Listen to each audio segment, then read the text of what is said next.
இறை இயேசுவில் எனக் அன்பார்ந்தவர்களே, நம் ஜீவனுள்ள தேவனின் உயிருள்ள வார்த்தைகளை தினமும் கேட்பதன் மூலம் உங்களுக்கு நன்மையும் ஆசியும் உண்டாவதாக. இன்றைக்கு நம் உள்ளத்தில் ஆண்டவர் பேச விரும்புகிற திருவசனம் மத்தேயு 6ஆம் அதிகாரம் 34ஆம் திருவசனம். நாளைக்காக கவலைப்படாதீர்கள், ஏனெனில் நாளைய கவலையை போக்க நாளை வழி பிறக்கும். அந்தந்த நாளுக்கு அன்றன்றுள்ள தொல்லையே போதும். இறை இயேசுவில் எனதருமை நண்பர்களே, உங்கள் அனைவருக்கும் நம் இயேசுவின் அன்பை உரித்தாக்குகின்றேன்.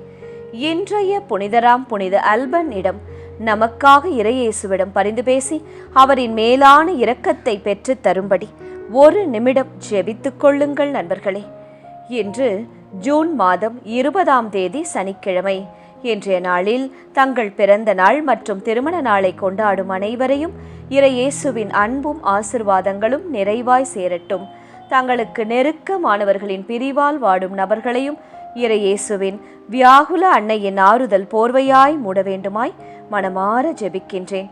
நண்பர்களே, சந்தோஷமாக இருக்கிறீர்களா? உங்களை சந்தோஷமாக இருக்கச் சொல்லி இன்றைய நாளில் இயேசு ஞாபகப்படுத்துகிறார். சரி நண்பர்களே, நம்பிக்கை என்பது உன் கையில் இருக்கும் வரை, வெற்றி என்பது உன் கை தொடும் தூரம்தான். வாழ்க்கையில் எல்லா கதவுகளும் மூடப்பட்டது போல் இன்று உங்களுக்கு தோன்றலாம்.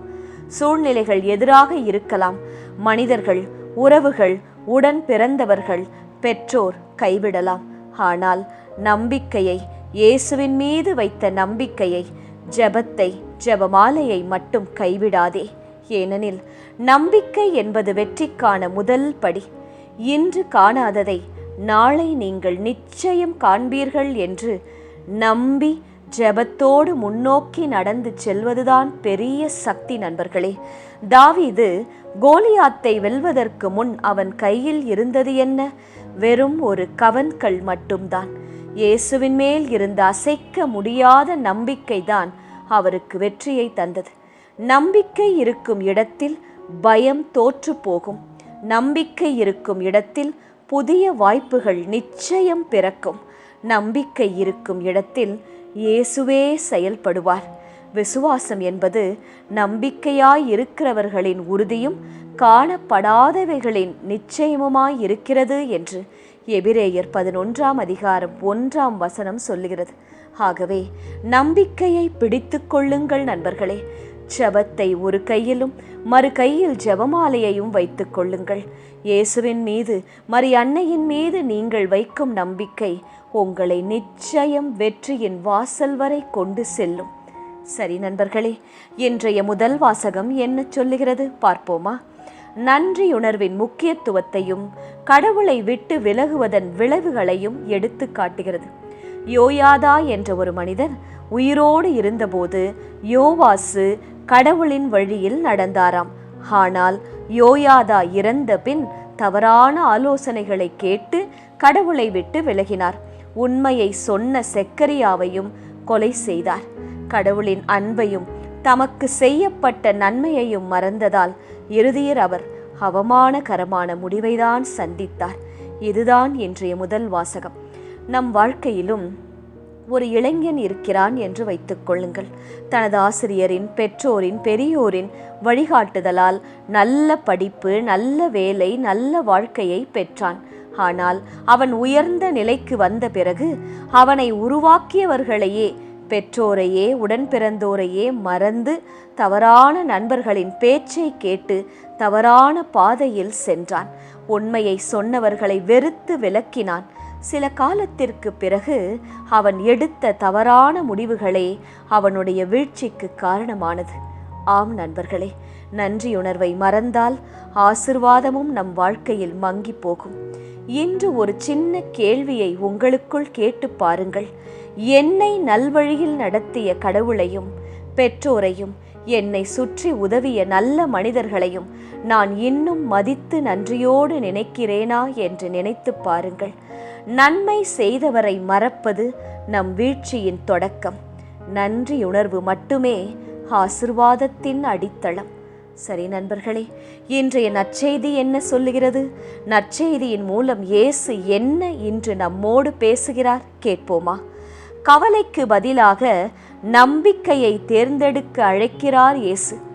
வாழ்க்கைக்கு தேவையான உணவு, உடை, பணம், வீடு, எதிர்காலம் ஆகியவற்றை பற்றியே மனிதன் அனுதினமும் கவலைப்படுகிறான். இன்று என்ன செய்வேன், நாளை என்ன செய்வேன், எப்படி வளர்ப்பேன், எப்படி கடனை கட்டுவேன் என்பதாய். ஆனால் வானத்து பறவைகளையும் காட்டு மலர்களையும் பராமரிக்கும் இயேசு தம் பிள்ளைகளான நம்மை கவனிப்பாமல் இருப்பாரா என்று இன்றைய நற்செய்தி நம்மிடம் கேள்வி கேட்கிறது. செல்வத்தை மட்டுமே நம்பாமல் முதலில் இயேசுவையும் அவரது நீதியையும் நாடினால் தேவையான அனைத்தையும் அவரே அருள்வார் என்று சொல்லுகிறது. உதாரணமாக, ஒரு குடும்ப தலைவர் திடீரென வேலை இழக்கிறார் என்றால் வீட்டு செலவு, குழந்தைகளின் படிப்பு, கடன் என பல கவலைகள் அவரை சூழ்ந்து கொள்ளும். இருந்தாலும் அந்த மனிதர் மனம் உடையாமல் தன் முயற்சியை தொடர்ந்து செய்து ஜெபத்தில் நிலைத்திருக்கிறார், வேலை தேடுகிறார் என்றால் சில வாரங்களுக்கு பிறகு எதிர்பாராத ஒரு நல்ல வேலை வாய்ப்பு நிச்சயம் கிடைக்கும். அப்போதுதான் அவர் உணர்வார், கவலை தன் தீர்வை கொடுக்கவில்லை, மாறாக தான் எடுத்த நம்பிக்கையும் அதன் மூலம் கொண்ட முயற்சியும் ஜெபமும் ஜெபமாலையுமே தம் வாழ்க்கைக்கு, தன் வேலைக்கு புதிய வழியை காட்டியது என்பதை உணர்ந்து கொள்வார். இன்று ஒரு சின்ன கேள்வியை உங்களுக்குள் கேட்டு பாருங்கள் நண்பர்களே. நான் இன்று சுமந்து கொண்டிருக்கும் கவலைகளை இயேசுவின் கைகளில் ஒப்படைக்க தயாராக இருக்கிறேனா என்று சிந்தித்து பாருங்கள். எப்போது நாம் ஒருவரின் மேல் நம்பிக்கை வைக்கிறோமோ அப்போதுதான் அவரை நம்பி நம் பொறுப்புகளை ஒப்படைப்போம். உங்களுக்கு இயேசுவின் மீது முழு நம்பிக்கை இருந்தால் உங்கள் மனதில் எந்த கவலையும் இருக்காது. கவலைப்படுவதால் எதிர்காலம் மாறாது. இயேசுவின் மீது நம்பிக்கை வைத்தால், உழைத்தால், நேரிய வழியில் நடந்தால் எதிர்காலம் நிச்சயம் செழிப்பாகத்தான் இருக்கும் நண்பர்களே. சரி நண்பர்களே, இன்றைய திருப்பாடல் வழி ஜெபிக்க தயாராக இருக்கிறீர்களா? எனது பேரன்பு என்றும் நிலைக்க செய்வேன் என்று இன்றைய திருப்பாடல் சொல்லுகிறதே இயேசுவே. உமது பேரன்பு எப்போதும் எங்கள் வாழ்க்கையில் நிலைத்து இருக்க கருணை காட்டும். நான் தேர்ந்து கொண்டவனோடு உடன்படிக்கை செய்து கொண்டேன். என் ஊழியன் தாவீதுக்கு ஆணையிட்டு நான் கூறியது போல அவன் வழிமரபை என்றென்றும் நிலைக்க செய்வேன். இயேசுவே, அன்று தாவீதுக்கு வாக்கு தந்தீர், அவர் வழிமரபை அரியணையில் ஏற்றினீர். அதே போல இன்று எங்களுக்கும் வாக்கு தாரும். எங்கள் பிள்ளைகளையும் அரியணையில் ஏற்றி வையும். தலைமுறை தலைமுறையாக எங்கள் குடும்பம் நிலைத்திருக்க செய்யும் இயேசுவே. அவர் மீது கொண்ட பேரன்பு என்றும் நிலைத்திருக்குமாறு செய்வேன். அவனோடு நான் செய்து கொண்ட உடன்படிக்கையை எப்பொழுதும் நிலைத்திருக்கும்.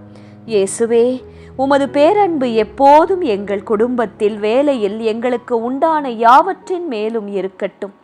நீர் எங்களோடு செய்து கொண்ட உடன்படிக்கையை நினைத்து பாரும். எங்களை மறவாதேயும்.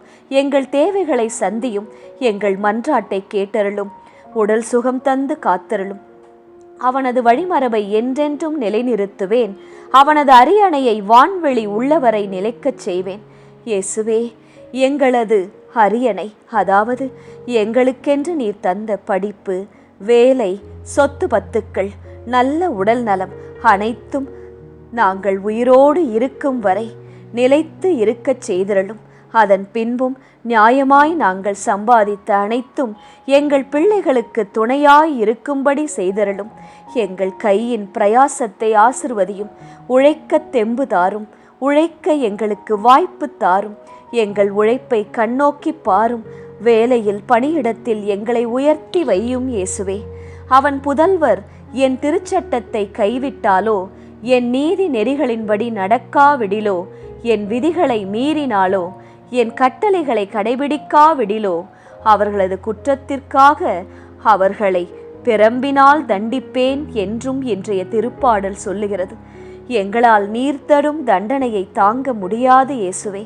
ஆதலால் ஒரு நாளும் தீய வழியில் நாங்கள் செல்லாமல் நீர் தந்த கட்டளைகளை சிரமேற்கொண்டு கடைபிடித்து எங்கள் குடும்பத்தையும் அவ்வழியே நடத்தி உமது ஆசிர்வாதையும் பாதுகாப்பையும் நாங்கள் சொந்தமாக்கிக் கொள்ள அருள்தாரும் இயேசுவே. ஆயினும் என் பேரன்பை தாவீதை விட்டு விலக்க மாட்டேன், என் வாக்கு பிறழாமையை நின்று வழுவ மாட்டேன் என்று சொன்னீரே. உமது பேரன்பை எங்களை விட்டு ஒரு நொடி கூட விலக்காதேயும் இயேசுவே. எங்களை காத்தருளும் இயேசுவே. ஆமேன். இயேசு கிறிஸ்துவின் பெரிதான நாமத்தின் நிமித்தம் ஜெபிக்கிறோம். ஆமேன். ஒவ்வொரு நாளும் உங்கள் உள்ளத்தில் ஆண்டவர் பேச விரும்புகிற இறை வார்த்தையை தெரிந்து கொள்ள ரோசரி பிரேயர்ஸ் சேனலை சப்ஸ்கிரைப் செய்யுங்கள். மேலும் உங்கள் நண்பர்கள் மற்றும் உறவினர்களுடன் ஷேர் செய்யுங்கள். நன்றி.